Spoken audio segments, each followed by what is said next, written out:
gun control. No matter what side of the aisle you're on, it's a debate that has the country and communities like Tucson divided. Both sides of the aisle were represented tonight at an open forum on guns in our community. Maggie Vespa was there and has 9 on Your Side continuing coverage.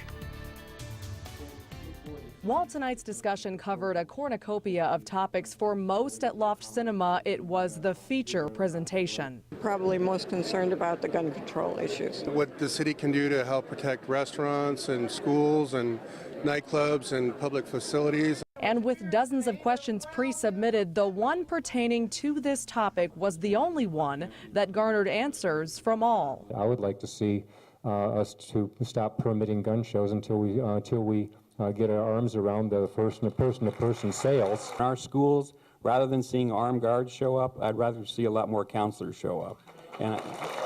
But this is about protecting our children and our citizens. The longest of which from a politician for whom gun control is personal. A young man who was clearly disturbed, undiagnosed and untreated, with a gun that had a magazine with 30 bullets in it. I saw that in less than 45 seconds, he shot 19 people, 6 of whom died. And it was during Ron Barber's expanded opinion of the Second Amendment that the night's only outburst came. There are restrictions on the types of weapons that are allowed in any of our homes. And so, well, you know, I think that's probably an inappropriate way to respond.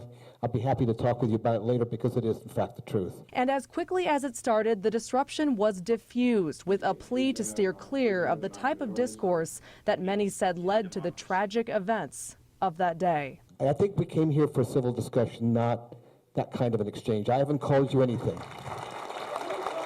In the end, no votes were taken, no items passed, but the consensus was that more discussions like this were long overdue. I think it's a great idea. I think it's a good start to get the ball rolling. Maybe they should hear what we have to say here.